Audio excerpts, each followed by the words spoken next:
This is Frog Valley Tropical Fruit Farm, and I want to talk about organic natural farming and what it means to me, and how it will help you grow your rare tropical fruit trees without having to do anything, pretty much. Get fruit. I thought I had 5 different Garcinias fruiting here within 5 years, but I realized it was 6. Oh well. So organic natural farming. Let's talk about farming. So we're organic. We're like the first organic certified and biodynamic certified farm of its kind. And it's in Florida, where I was told, and adamantly told, that you could not do it in Florida. And there's no nutrients in the soil. And what's your soil test say? And what's your pH? And blah, blah, blah. And they threw out all these, like, I don't know, roadblocks, I guess. Like, products. That's what they are. They're products. They threw out all these products that you could do, that you could buy, and it would prove that they're right. We've never gotten a soil test. I think there's been enough soil tests in Florida to know what everyone's soil is like in all the areas. It's about the biology. It's the nature's way of doing things. And looking at this peanut butter fruit, it's looking so healthy. And I think what even the what would they're called, liberal elites, the educated people that do the studies on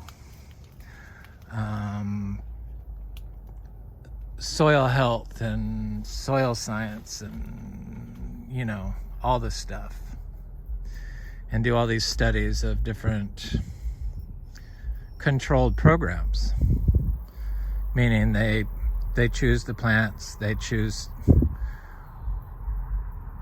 everything, they choose the product they apply. It's completely controlled 100%, even the organic ones. And in Florida, for growing tropical fruit trees, if you want it to be successful and not have pests and disease, it's really about, the natural to me is nature. You cannot have natural organic farming unless you have nature. The only way to get nature is through observation and time. It's the only way.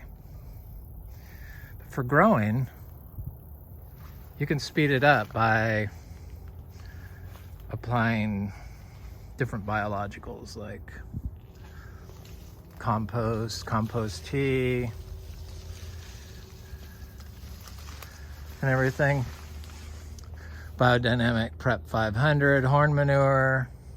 I used to get mine at the Josephine Porter Institute, Virginia. There's other prep makers out there. We make our own preps, so we don't have to buy them anymore, thank God. I believe that everyone should have a compost pile. And not only that will this wild natural stuff that nature and natural, when they're growing trees, is all defined as weeds. So everything that comes up by itself is what I consider nature. If I don't, if I just observe it and don't walk on it, that's my definition of nature, is the stuff that grows by itself. And at times I've disliked certain things that came up, and it's only because I really didn't understand what was going on. Like, disturbance brings on weeds. So if you disturb your soil, like we put in a vegetable garden here in between our fruit trees last winter, and all these weeds that, you know, people hate came up where I was growing the vegetables in some places, not all of them. The rest of them had lots of herbs come up. But it was a highly compacted orchard floor. And in Florida, that's pretty much all you get. You get mowed lawn, cleared areas around your trees, or wood chips and trees.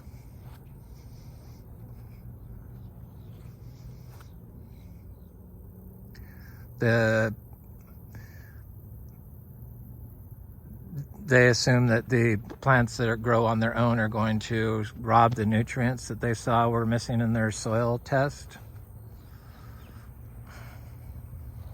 I guess. But plants do not rob from each other, and I can look at every plant on this tree, on this property, native tree, and there isn't one that doesn't have plants growing right up against it. So to pull all the plants away from your trees, or to mulch completely around them, yeah, it might look good, but it's compacting your soil.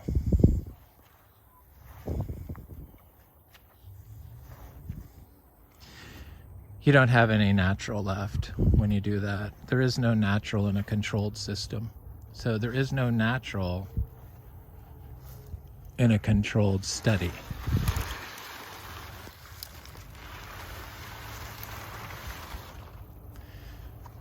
In this natural that comes up by itself is amazing in Florida. It's like, I know there's more than 40 different plants that come up here throughout the year in our orchard floor. I know of 15 different fungi alone that come up. Fruiting fungi. Yes, you can, there's edible fungi that grow in Florida. I mean, that's just crazy to think that there isn't. But I've seen lately, and I've heard from people that are, because they're like snapping up land in Florida, and they think they need water and pipes. No, what you need and what Florida needs is the natural, the untouched, the unmowed lawn. We need to get people to stop mowing their lawns. I wonder if it's just, if everyone that understands this got together and they got like a third of the lawns to grow out and dedicate it to insectaria, wild space, if that would like totally fix what's wrong with all the degradation that goes on in Florida. So Florida's on sand. We're sand. We're fine sand by the US government, called this fine sand. But they said you could not build soil on fine sand. Impossible. It's the hardest thing to keep organic matter. It's the easiest in the soil. It's the easiest soil to be destroyed, that you can destroy. So the tropical fruit people, they kind of disregard the orchard floor, and they only focus on their tree and the needs they think it needs. So all this stuff would be mowed or mulched with wood chips, and none of the natural would be there. And if you have the natural and a healthy, biodiverse flora, not native, not necessarily have to be native, it doesn't have to be native, but natural, you're not going to have to water, because if your stuff that grows on its own is healthy, the trees you plant into them will be healthy. As long as you basically start your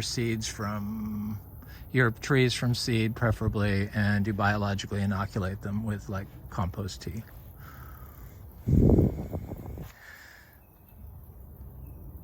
These people that develop products and chemicals around themselves to push to other people to grow like mangoes and tropical fruit trees,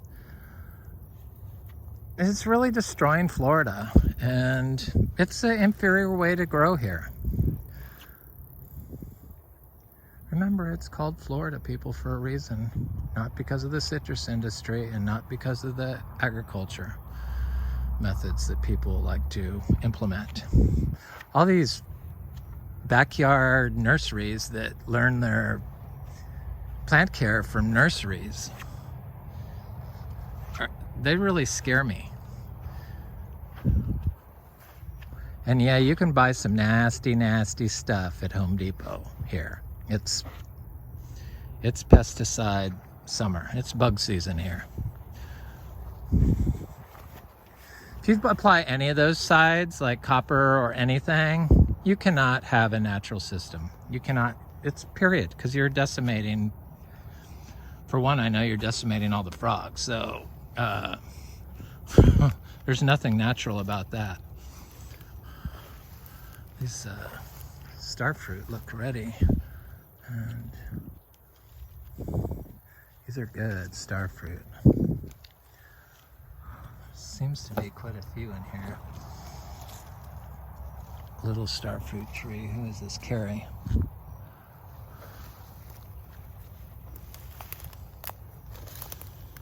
So these people are moving here from out of state, and they want to grow tropical fruit trees, and they're buying land. And you've got to start with soil health. That's what we started with. Soil health. That's how we manage. Everything's managed for soil health. If you manage for soil health, your system will grow your tropical fruit trees here in Florida. And I think, I don't know, people just don't understand that you got to stay off of it. Yeah, I walk through here, but I always take the same path. I only go to the tree when there's fruit on it, or if I see a branch that really needs to be cut. Once a year, basically. Some of the fruit trees produce multiple times a year, like the star fruit. Store-bought star fruit is like horrible.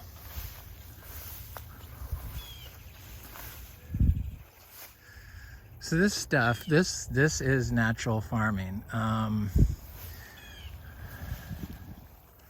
the biodynamics, it is considered the gold standard of organic farming, and it is a form of regenerative agriculture. And they care about the soil, and they know the importance of manure inputs. But to me, I'm not trying to offend anyone, to me, they seem to get sidetracked on the spiritual, and that confuses people. I think, like growers do, they lump all the stuff they don't understand and call it like all this stuff.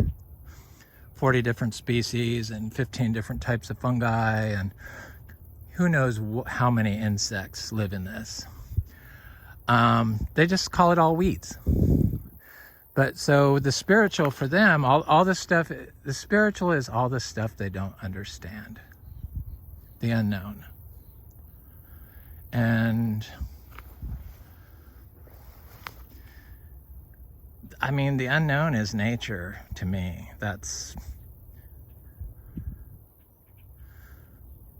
it's a mystery, and it's obviously a mystery to growers because the teachers, biodynamic does require you to have more land dedicated to wild space than any other growing method that gets certifiers. 15%, I believe. We dedicate our entire orchard floor to wildlife. So we try to do 100%, except for where the house is and my trails, of course. But that's the unknown. The unknown is the spiritual, and the unknown is the nature. That's what does not get studied. I think it just has to do with control. You know, it's like, it's human nature to want to control things.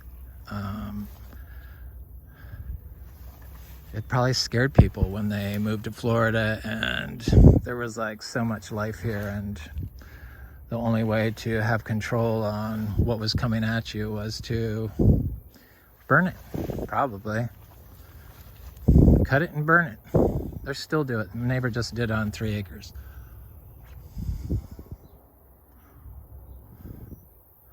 So the unknown is nature, and kind of the only inputs you need are feces, urine, and life. Birds agree. So the unknown to me is that I love working with nature is, you know, we're starting the seed business, and the mangoes are like, they're hard to clean. They're like, the seeds are hard to freaking clean to sell. But we have so much life here that I put the seeds I want, like 20 sweetheart seeds, or sweetheart mangoes. You know, I'll eat most of it off there, but I'll set them out the back door on the grassy area, and 20 of them, and I know when I get up the next morning there'll be 20 perfectly clean seeds.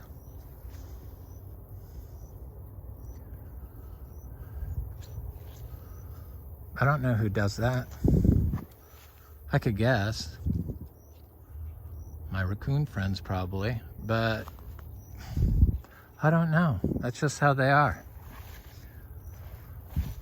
So you got to work with nature here in Florida. There's just too much going on. This is the most biodiverse spot in North America. So to totally disregard that grows by itself so that you could grow the plants you hoard,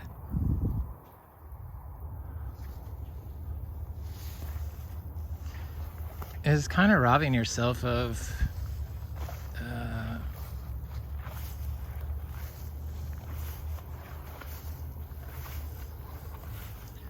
the benefits, the ecosystem benefits you'd reap by having a natural system. So we get fruit on all our trees. Our fruit trees fruit. That's what they do. They fruit, and we don't have to water them. No mangoes ever get watered here. It's totally unnecessary. We do not water trees when we plant them. I don't believe that any tree, tropical fruit tree, needs to be watered here when you plant it and after that.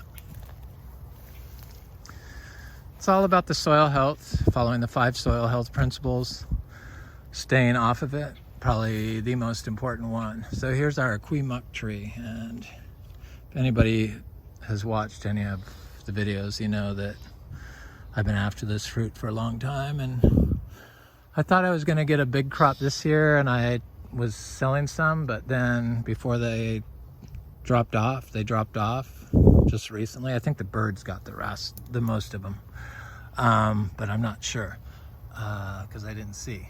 But it has fruit again, just not very much, but I'm not gonna hold out my hopes on it. So this would have been the second crop because it was flowering hugely after the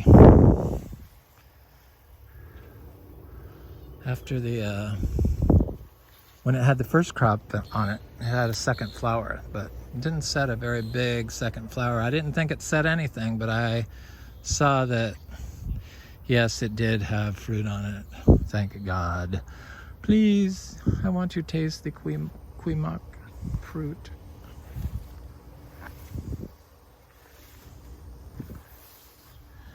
Anyway, this is just me trying to explain to people how to grow tropical fruit trees the least damaging way to the soil